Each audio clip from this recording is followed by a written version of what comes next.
c'est l'heure de votre voyage en Amérique latine, émission présentée par Béatrix et Eduardo.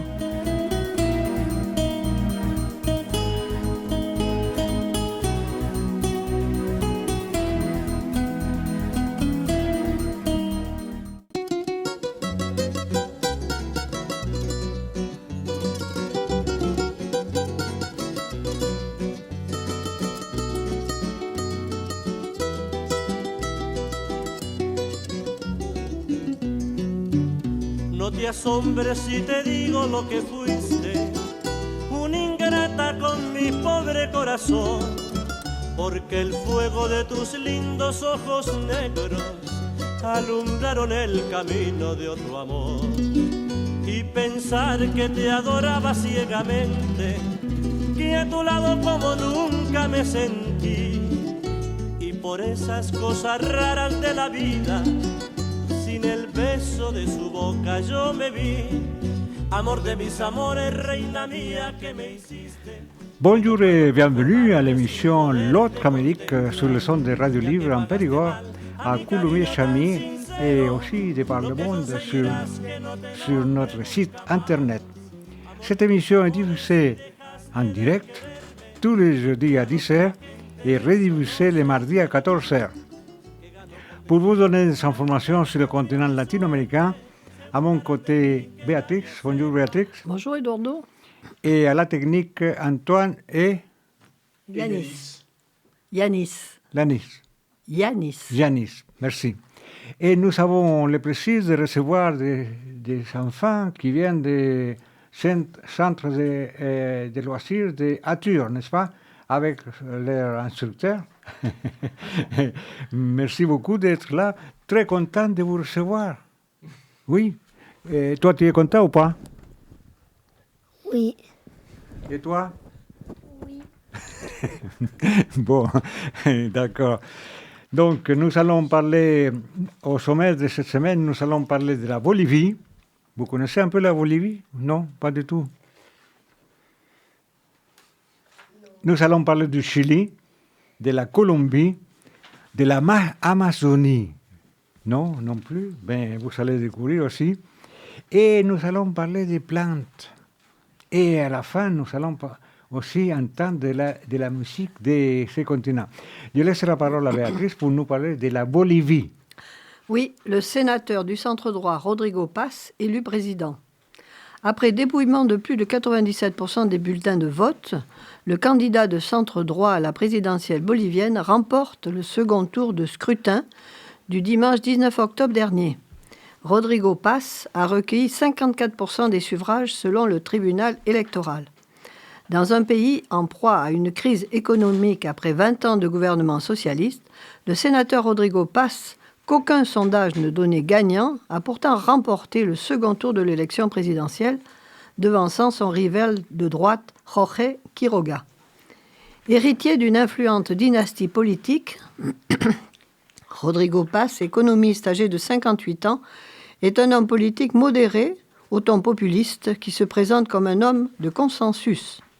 Durant la campagne, les deux candidats ont prôné des politiques similaires fondées sur une forte réduction des dépenses publiques et une plus grande ouverture au secteur privé.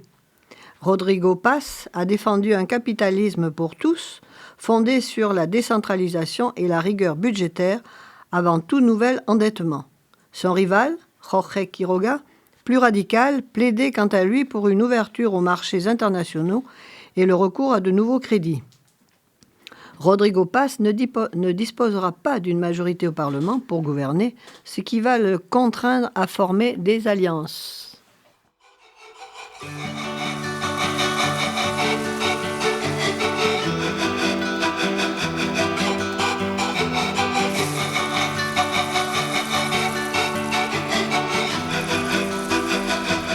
Fumataki kolipan karita suyakstamha sumaurunaka humakna yan pinina naira masumataki lurut asinyani humakna yan pinina naira masumataki lurut asinyani ay fueguito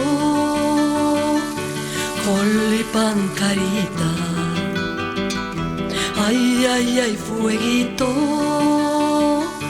colli pancarita, pamarajeu, sumay milita, makutingpis, kitirus mong kapi, sumat sarna kasinya, hanta si may kolini nanayra. Sumat sarna kasinya, hanta si may kolini nanayra. Ay, ay, ay, fueguito, colli pancarita. Ay, ay, ay, fueguito, colli pancarita.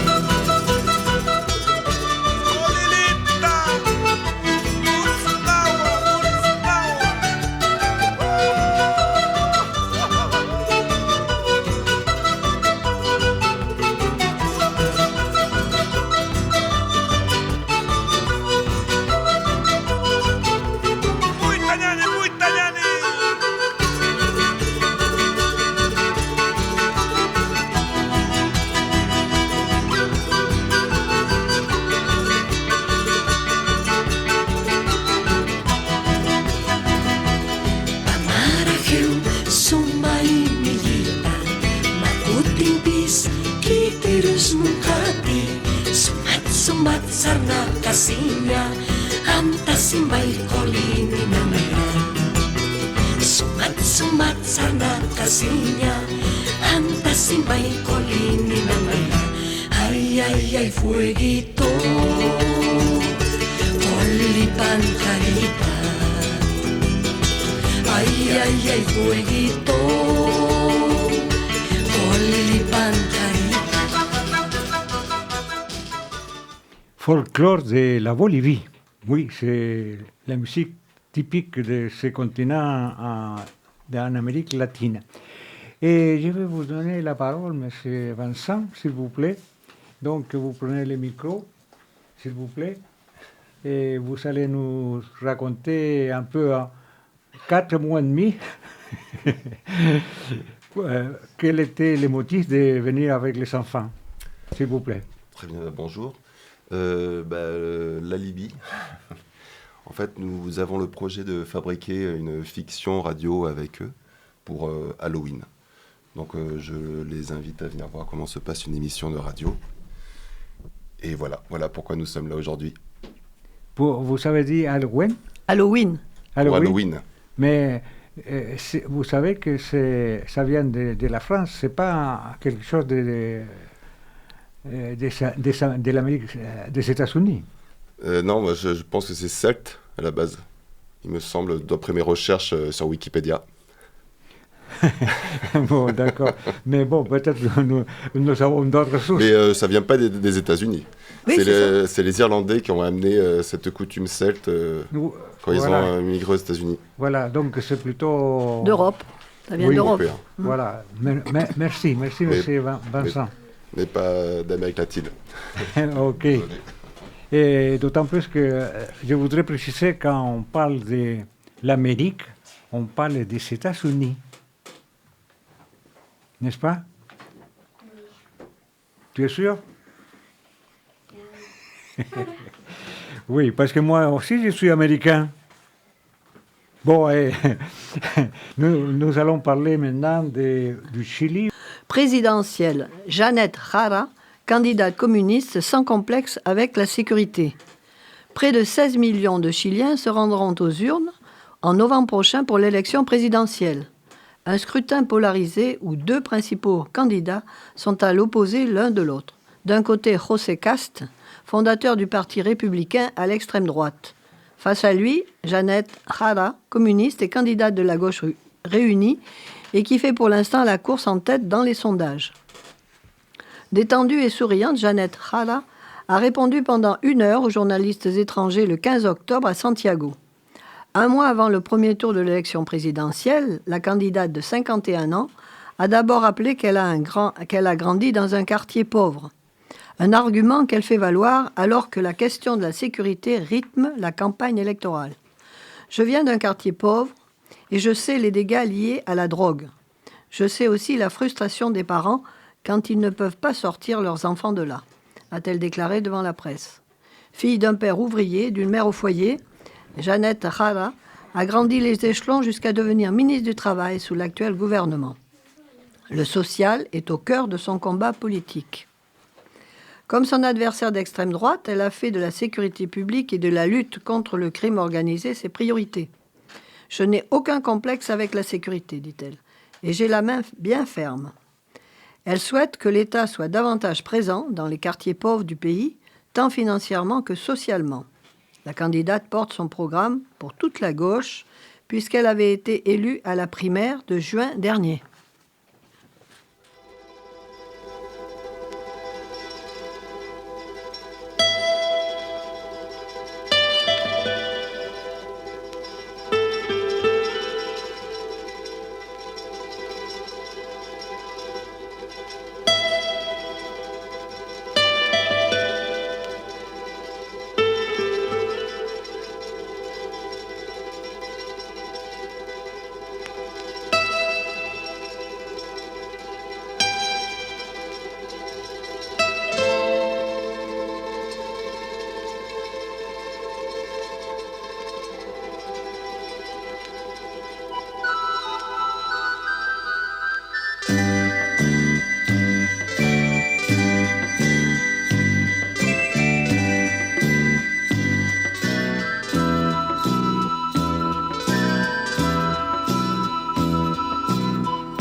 Vous êtes venu à l'écoute de l'émission L'autre Amérique en compagnie des enfants qui viennent des centres de loisirs de Atur. Atur, non? Oui. Oui. Très bien. Alors, nous allons parler d'un autre grand pays de l'Amérique latine qui s'appelle Colombie. La Colombie a expulsé les diplomates israéliens après l'attaque contre la flottille internationale d'aide humanitaire SUMUD en route vers Gaza. Le président Gustavo Petro a ordonné le 2 octobre l'expulsion de l'ensemble de la délégation diplomatique israélienne à Bogota en réaction à l'arrestation par les forces armées israéliennes de 2 activistes colombiennes qui se trouvaient à bord de la flottille. Les détenus ont été identifiés comme Manuela Bedoya et Luna Barreto, qui tentaient de livrer de l'aide de première nécessité à la population de la bande de Gaza dans le cadre de la flottille mondiale SUMUD. Une flotte de 50 navires transportant des militants venus de plusieurs pays. Les femmes ont été arrêtées alors que la flottille se trouvait à 150 milles nautiques des côtes de Gaza. La Colombie avait déjà rompu ses relations diplomatiques avec le régime de Tel Aviv en mai 2024 en réaction au génocide à Gaza, mais la décision du début octobre va encore plus loin en ordonnant le départ des derniers représentants diplomatiques israéliens.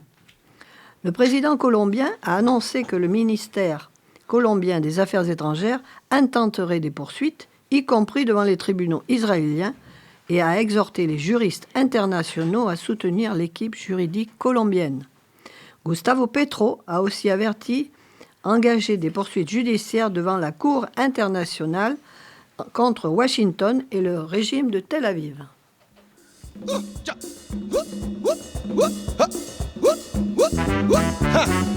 Lo tienes loco, Dominique. Mira cómo lo tienes. Ahí nomás. fina, rico, suave.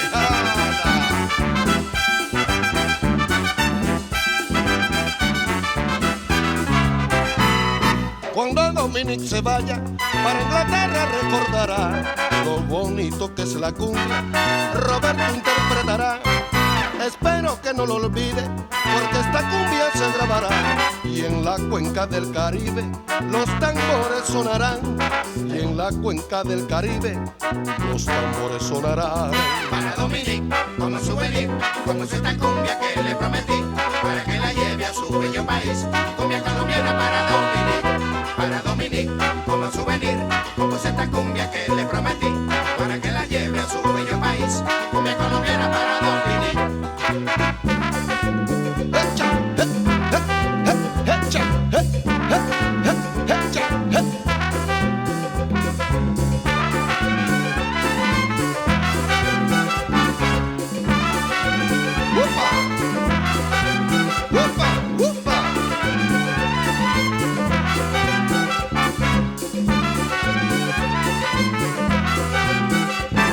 Dominic nacido en Bristol, pero su amor es un colombiano currambero, el viejo Robert.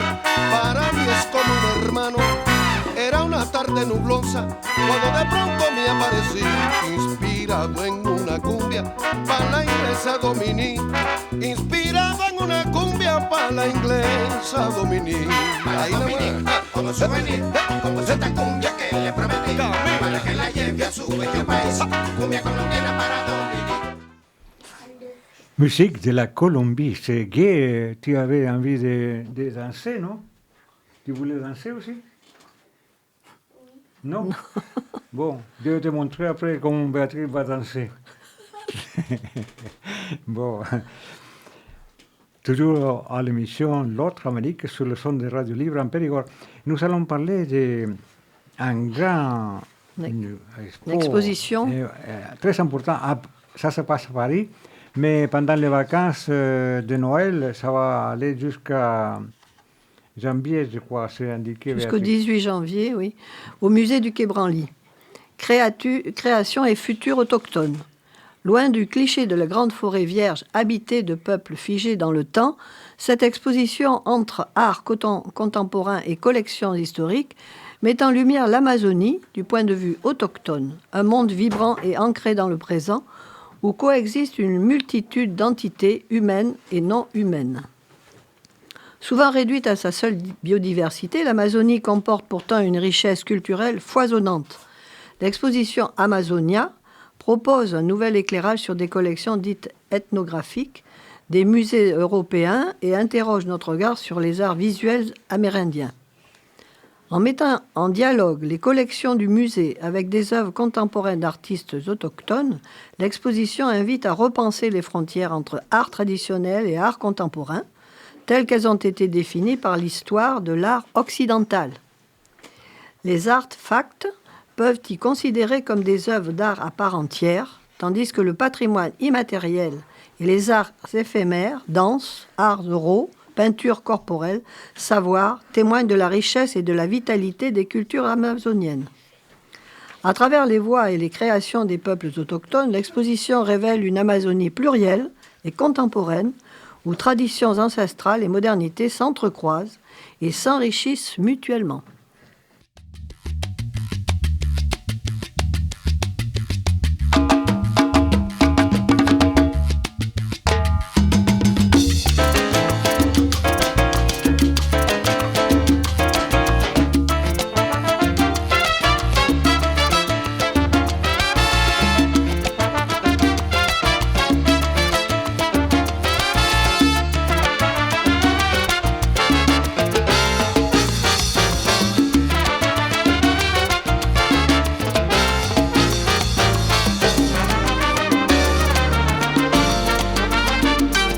Oye, y se marchó y no dijo dónde, no dijo nada. ¡Oh!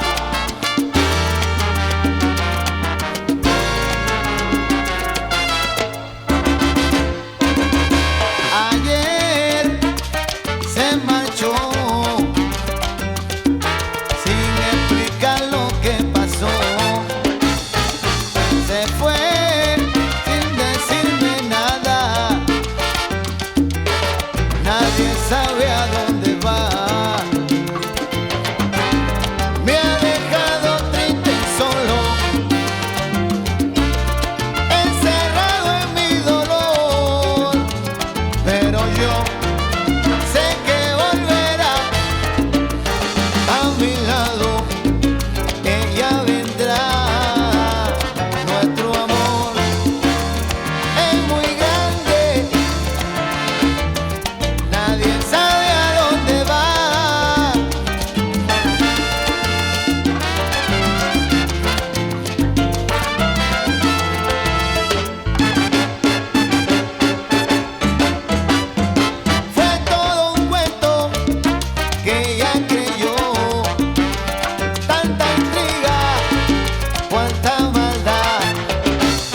Voilà la musique folklore de l'Amérique latine en compagnie des enfants du centre loisirs de Atur, en compagnie de M.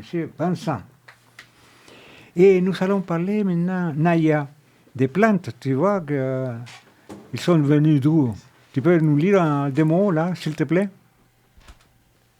La tomate, la pomme de terre, le chocolat. Oui, et d'autres aussi, non? Tu n'as pas, par exemple, la tomate, tu as dit la pomme de terre, oui, l'avocat, il y a le tournesol, il y a la fraise, n'est-ce pas? Et oui, la fraise. La oui. fraise qui vient du Chili. De son pays, Eduardo. Mais du oui, Chili. on parle de la fraise de Périgord, mais au départ, à l'origine, c'est monsieur, un capitaine qui s'appelle Fraisier, Oui. curieusement comme ça, tu savais, Antoine? Si, qui a apporté ça du Chili, et après on a fait, évidemment, comment on appelle ça, hybridation, Croisement, ou je sais croisement. pas. Et là, il y a un musée à Plougastel, dans le nord, sur la fraise. Vous voyez?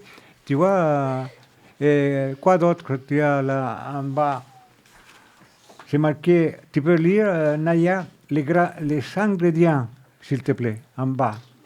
La vanille, le Maïs. le maïs, Maïs. l'avocat. Oui. L'avocat. Et là, qu'est-ce que tu peux lire là? Là, c'est le même. Là. Les ingrédients. Et les Techniques techniques culinaires culinaires de l'ancien et du nouveau. et du nouveau monde se sont interpénétrés et ainsi sont apparus au fil des années des années, les recettes que nous connaissons aujourd'hui. Merci beaucoup, Anya. Bravo, merci. Donc, je reprends ça. Tu peux le lire, Béatrice, les ingrédients, s'il te plaît? Les ingrédients et les techniques culinaires de l'ancien et du nouveau monde se sont interpénétrés et ainsi sont apparus au fil des années les recettes que nous connaissons aujourd'hui. Les uns et les autres ont appris à utiliser ces nouveaux ingrédients. Les uns les ont intégrés dans leur cuisine traditionnelle jusqu'à en oublier l'origine. Voilà. Tels que, donc, on a dit la tomate, le maïs, l'avocat, la pomme de terre, la vanille, le chocolat, tout ça, tu vois, ça vient d'Amérique du Sud, d'Amérique latine. Voilà, très bien. Bon, comme le temps passe très vite, nous sommes obligés de passer à un autre sujet, mais on va entendre un peu de la musique.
Voilà, donc nous allons passer à un autre sujet que tout le monde connaît ici presque, c'est la musique.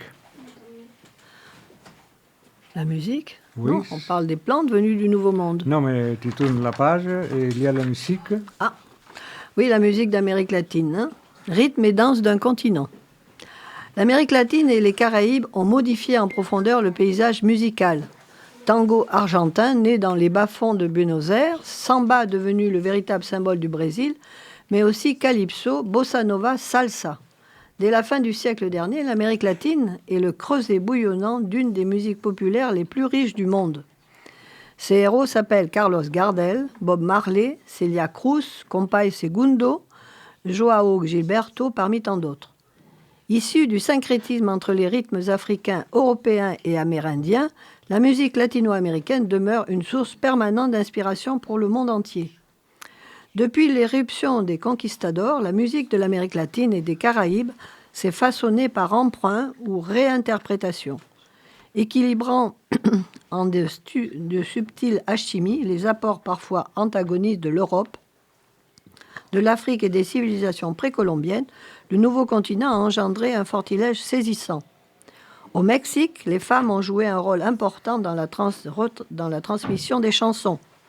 Elles chantaient d'ordinaire à la maison, sans accompagnement, en accomplissant leurs tâches ménagères, mais aussi le soir, lors des réunions familiales, où tous les membres de la famille chantaient à tour de rôle.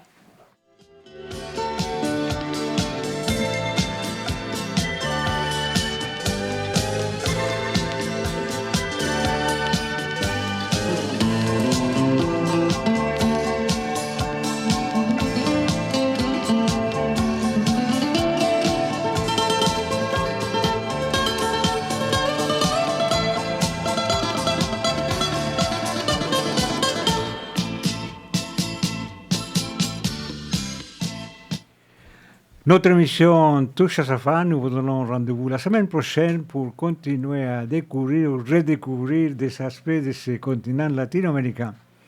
Merci à Béatrice qui nous a donné des infos sur ce continent. Merci à Antoine à la technique, accompagné de Yannick. Yanis. Merci encore à M. Vincent qui est venu accompagner des enfants. Comment tu t'appelles? Anatole. Et Anatole et Naya qui a lu aussi très bien sur les plantes du Nouveau Monde, n'est-ce pas? Bon, muchas gracias et hasta pronto.